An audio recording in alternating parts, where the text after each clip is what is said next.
Since the departures of Boomer Harvey, Nick Dalsano, Michael Ferrito and Drew Petrie, North have sort of become a meme onto themselves.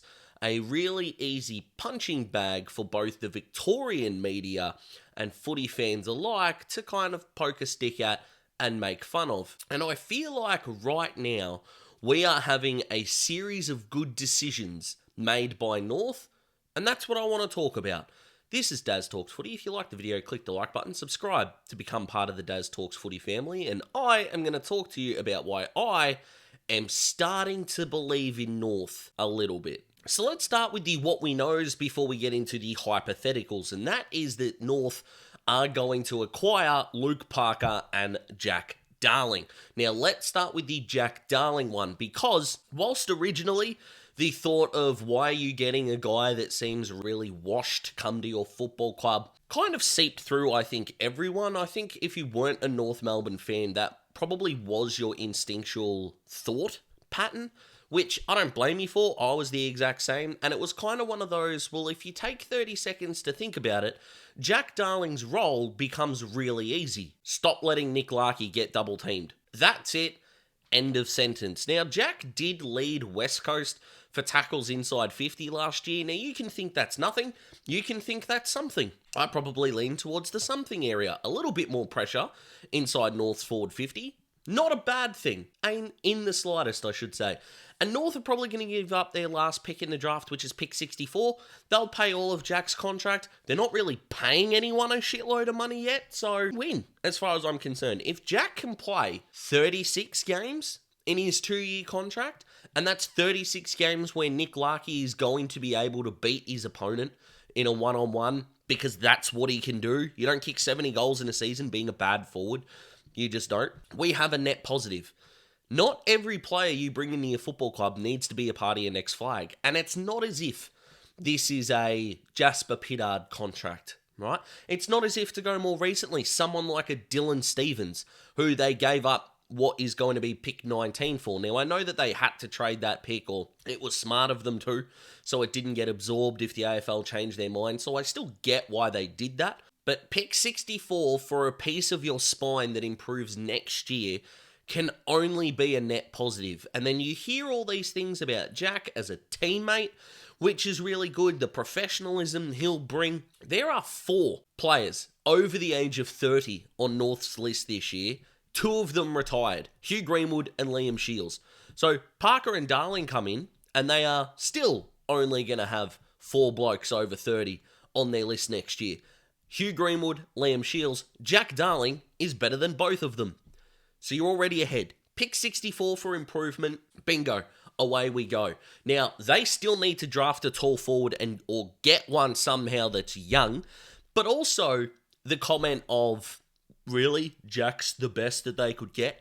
Well, if you look at the market right now, it's the only one they could get. Wade Dirksen from GWS picked Melbourne relatively quickly.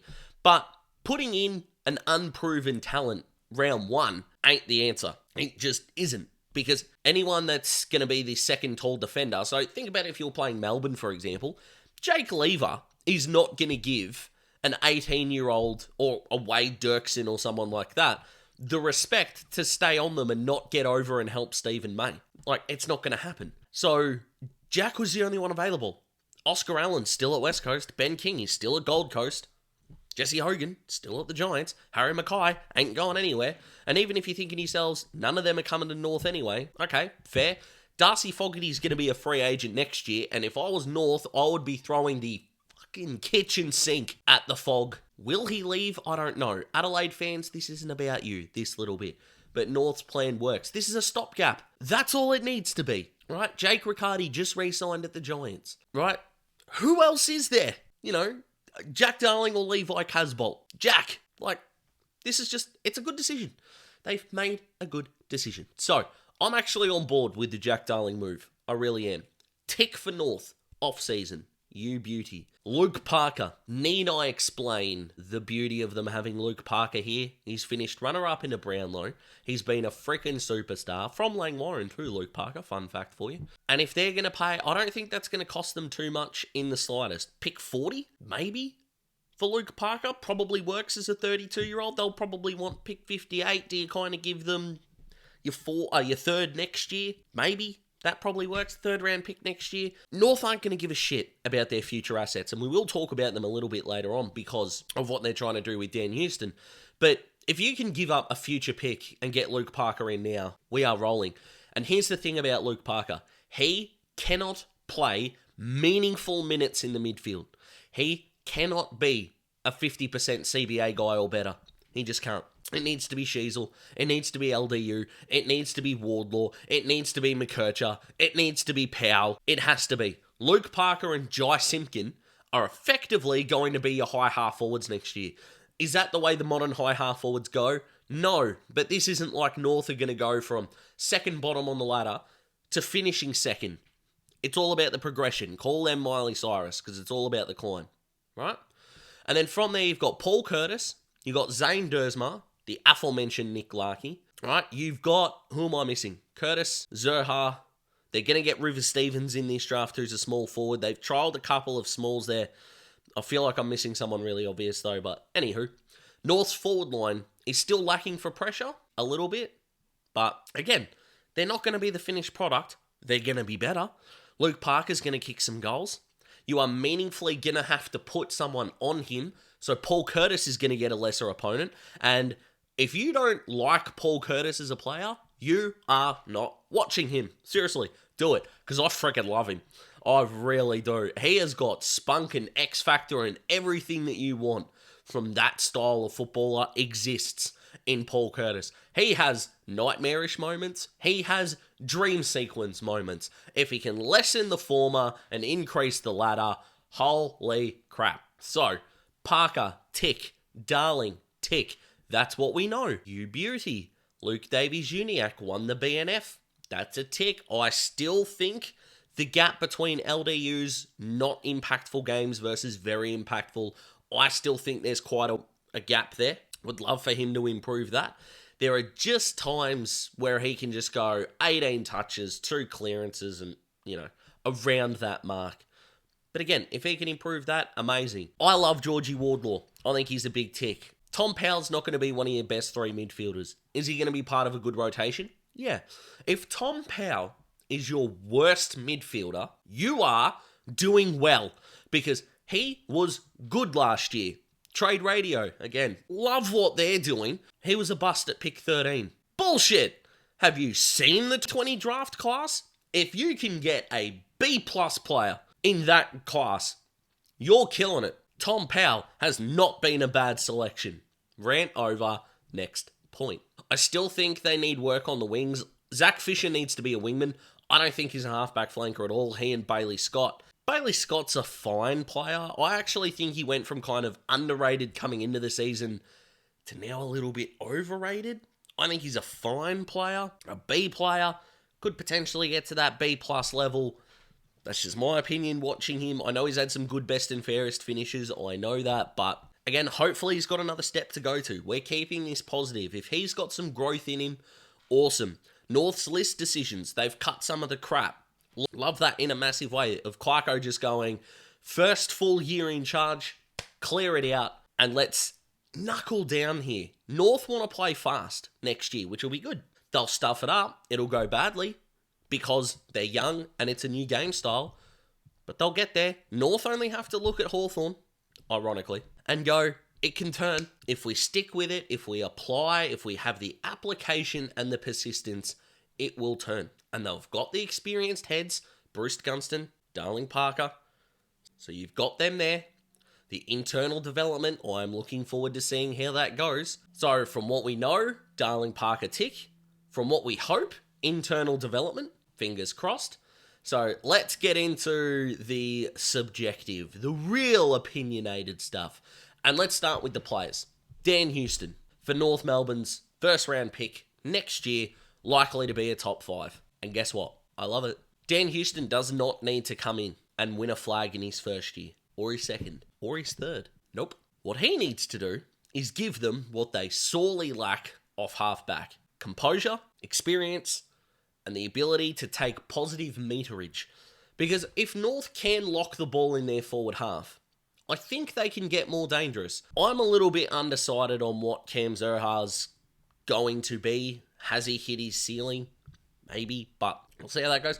I thought he was $1.10 to move, and he stayed. So I'm more than happy, and I love that for North fans. Love that for Cam. Love his Instagram. I don't know what that's got to do with anything, but they clearly, North, need to generate scores out of their back half. Zach Fisher is not doing that for them.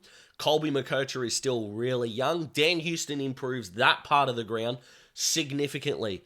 You can't give up a top 5 pick for Dan Houston. Why? At some point, if I can use the Jimmy Carr quote, you have to draw the line somewhere. How many more 18-year-olds is it going to take? And if the answer is after this year, we're done, you have to live with that. You just do. They might miss out on Willem Dersma. They might miss out on Dyson Sharp. Dyson Sharp might end up at Port Adelaide in 2025. But you got to live with that. You've got to take risks in this game. Hoping that the 18-year-olds are just going to come through together is not really how this works. Brisbane had 5 years of finals. 4 years of finals before a granny. Like, you've got to have some period of sustained success here at some point. Don't you? Yeah, you do. Collingwood in 22 were fantastic. 23, they got there. So starting from the bottom doesn't mean they're going to accelerate their way to the top. As a Hawthorn fan, I'm hoping that last year was the first line of some consistent success. Now, I'm hoping it's kind of like the Bulldogs in 2015, and then in 2016 they win the flag. But no one at this point should be suspecting that North is going to be that team that didn't finish in the finals the previous year and then are going to go on and be top 4. But development and improvement have got to come. And relying on what you're going to do in November is not going to be the answer forever. So if they're drawing the line at this draft, I'm on board with that. They've got pick 2. They've got pick 22. They've got 40, 58, and 64.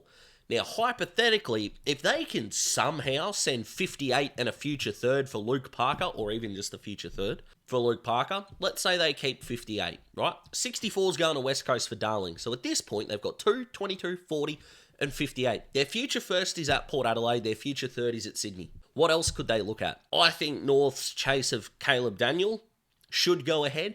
Do you get Daniel and Houston is a genuine question to ask, but I don't think Daniel is a bad insurance policy at all in the slightest. Sure, he'll have to defend. I understand that. He's not that great at doing that. But again, if you want composure, if you want experience, and you want the ability to take territory, he's going to be able to do that. Not as good as Dan Houston, but you're also not going to pay that price. Would it be a future second? Maybe. I'm not sure. But pick 58 is probably going to cover a River Stevens bid. So 64 for Darling, 58 either in the Luke Parker deal or we'll cover the River Stevens bid. So we can wipe those 2 picks off the board. You've got 2, 22, and 40. What do you do from here? Matty Owies is another one that's being touted as a potential North target. I like it because he's the first Carlton small forward to kick 30 plus in a year since Jeffy Garlett in 2013. So you bring that. You're going to have to live with the fact there's not a lot of pressure there. Do they have enough forwards that don't pressure? Maybe, but goals on the board is always going to help you. Would pick 40, given what Carlton are kind of doing in shopping him around, would it be enough? I don't know. I'm not giving pick 22 for Matty Owies, personally, for North and what they want to do in their forward half. I just don't think that's going to be feasible for them. Now, are we somehow trading out their future first, second, and third next year and really giving up on the draft? I doubt it. So I'm going to actually go with Matty Owies as a no in that regard. So we've still got 2, 22, and 40. Now, you're going to find a nugget in the draft at 40. A guy somewhere, right? I've got a source that tells me there's a bloke in WA that North are trying to hide. I kind of hope it's Luke Urquhart, by the way. But anyway, we move on from that. So 2 and 22 are the really interesting ones. And pick 2... North want to trade back for. They want to target Richmond. Whether it's 6 and 13, which works, 6 and 9 would be ideal, but 6 and 13 probably help there. They want to take Luke Traynor with one of those who, even though you might get Dan Houston in this draft period, they love him. And fingers crossed everything with his concussions going well. He's not going to be at the draft combine, but that's not really a red flag. A lot of top prospects aren't going to be, which I don't understand in the slightest. If you're fit, why wouldn't you? I get someone like Levi Ashcroft wouldn't. He's a father-son. Isaac Keiko is a next-generation academy player. But why aren't the others? Murphy Reed's injured, I get that. But there are other players at the top end of the draft that aren't going to test. What if they get injured? You're playing AFL football. You're going to get hurt from time to time, for crying out loud. Look at someone like Taj Houghton, who did his ACL in a game. He's still going to go in the top 20. Like, come on, what are we doing here? Old man yells at clouds, clearly. So if North can turn 2 into 6 and 13, we're then looking at 6, 13, 22 and 40. Beautiful. Now, even though in my mock draft I had North trading up for the pick 19 they actually gave to Sydney for the Dylan Stephens deal, which is legal to do, by the way. The same thing that Melbourne and Adelaide are doing for Alex Neil-Bullen and pick 25, which was the pick that Melbourne gave up for Shane McAdam. They can then get that back because it's a different trade period. So keep that in mind. If they do the 6, 13, 22, 40 deal, 4 players in the draft is enough. It just is. And you add in Houston, Parker, Darling, that's 7 inclusions. That's enough. So ideally, what do you do with that? I would say Harry Armstrong at 6. Develop the next tall forward, because I think Charlie Combin's a defender, personally. He is Darcy Moore 2.0, in my opinion. So Harry Armstrong at 6, Luke Traynor at 13 would be hugely ideal. I do not mind them going a secondary tall. Clarko loves taking talls. 2004 draft, Buddy and Roughhead. I'm not saying they're going to get the next Buddy and Roughhead, but he's got form in this area. So Matt Whitlock, he could play forward, he could play back. Start developing him. They've probably got the spine where they wouldn't need to rush him in straight away.